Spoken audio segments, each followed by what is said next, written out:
Hi, this is Dave, Fell Running Guide. I've got a map reading quiz for you here. So I've got 12 questions. I want you to find locations on the map. The map we're using is the Harvey Maps Superwalker 1 to 25,000 of the Dark Peak.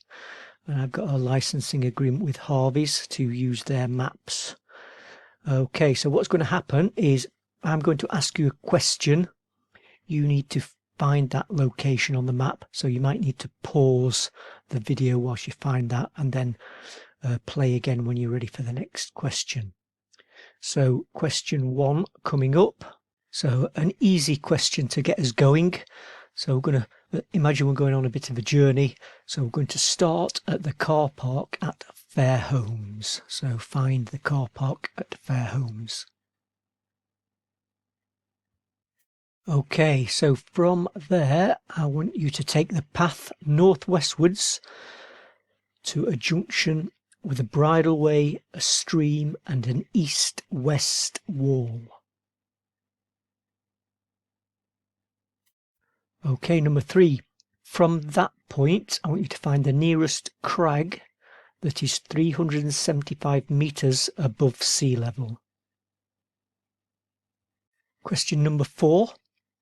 Head back to the path and then go uphill until you find the first auxiliary contour. Question number 5. What is the elevation of the pond to the northwest of the 483 spot height? Okay, question number 6 is a picture question. I want you to find this feature on the map. So where is this feature on the map? And I've moved the map slightly for this question. So where is that feature on the map? Next question is another picture question. So I want you to identify this feature on the map. So this break in the trees there, where is that on the map?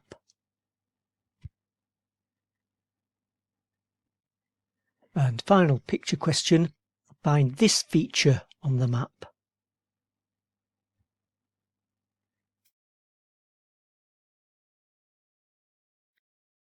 Question number 9, we've moved the map again slightly for this one.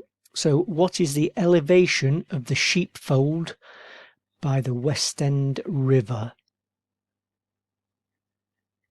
Question number 10, what is the elevation difference between the sheepfold and the first bridge downstream? Question number 11, what is the aspect of the slope of the hill to the west of Marebottom Cottage? And the final question, why are there 2 shades of green around Gore's farm? Okay, so I wonder how you did with those. The answers are coming up next. Are you ready?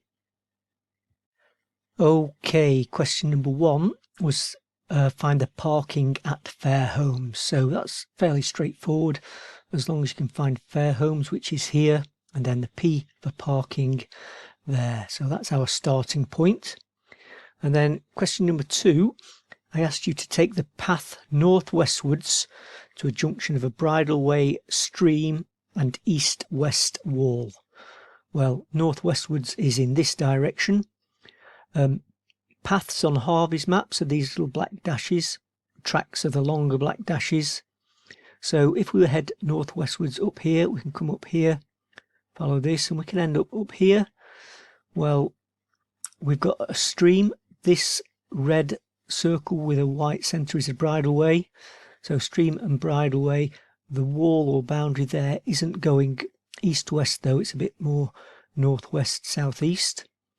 We could come up to here, to this point here, again on the bridleway.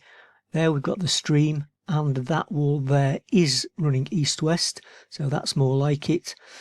You could also have come down here and worked your way around on these paths and come up to this point here, where if you look closely there is a little wall in there, not quite east-west, but there's a bridleway junction and a stream junction. So really that one is the most accurate if we're being absolutely accurate with that east-west wall.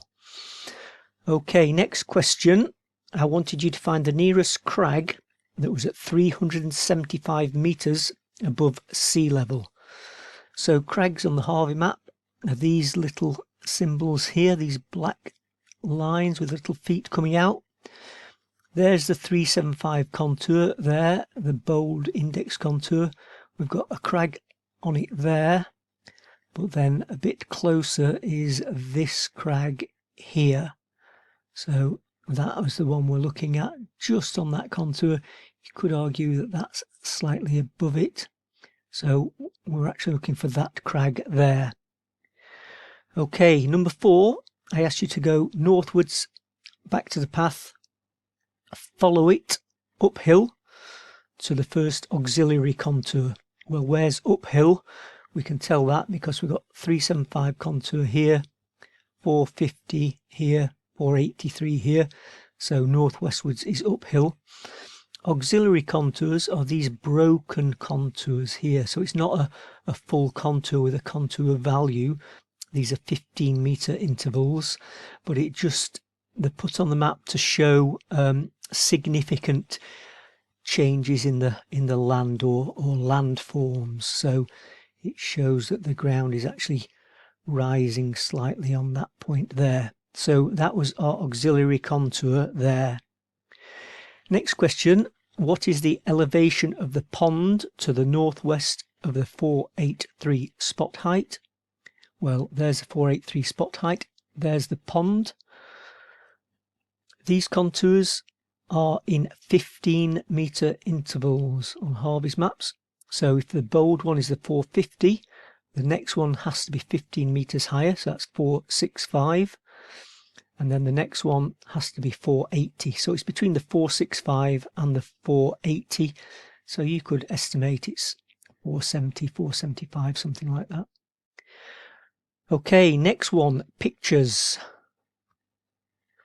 I wanted you to identify this very prominent pinnacle or tower feature here below these very obvious crags.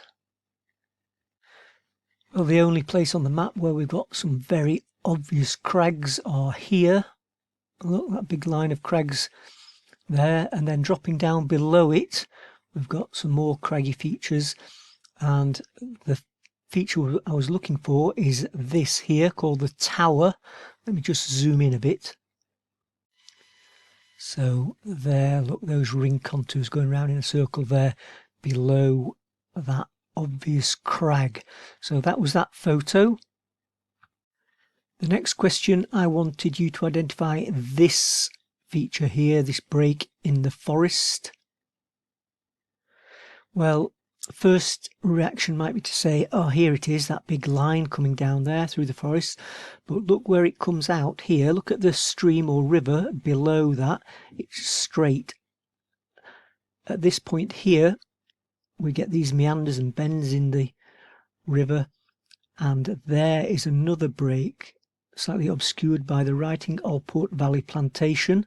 But if we look back at the photograph, we can see that that fire break comes down above these bends. That line down there was the wider one. So maybe you might not have got that one straight away. Next question, hopefully a fairly obvious one. We've got this trig point here. Well, there's only one trig point on the map, and that is this here, the 507 trig point Allport Castles. The next question, number 9, I wanted to know the elevation of the Sheepfold by the West End River. Well, here's the River West End coming from northwest down to southeast of the map. So if we look at it, we can find there's only one sheepfold on there, which is this there. You see that little black rectangle? That is the sheepfold, and it's pretty much bang on this index contour here. So if we trace that around, we can find that that's 375 meters. So we'll call that sheepfold just on the 375 meter contour. And then I wanted to know the elevation difference for number 10 between there and the first bridge downstream. Well, this is going downstream. We follow it all the way downstream, and then we find this path crossing over here and there. We've got a little bridge, and again, if we look at the contour value, it's just below the 300, so it's as good as 300 meters there. So we're probably looking at a 75 meter difference between the two. Okay, so for question number 11, I wanted to know the aspect of slope of the hill to the west of Marebottom Cottage. Well, here's Marebottom Cottage. Aspect of slope is the direction that the slope faces. So imagine dropping a ball and watching it bounce down the slope. So if we were on this slope here behind the cottage or to the west of the cottage and we dropped a ball, it would bounce down 90 degrees to the contour lines, something like that. So just to the south of east was the answer for that one. Okay, and then for the final question, I wanted to know why there were different shades of green here around Gore's Farm. Well, that's to do with the type of woodland. The darker green is plantation, where the lighter green is more natural woodland. So all this dark green is plantation, and this isn't, it's natural woods. Okay, so those were your 12 questions. Hope you got them right. Hope you enjoyed it. Thanks for watching. Bye for now.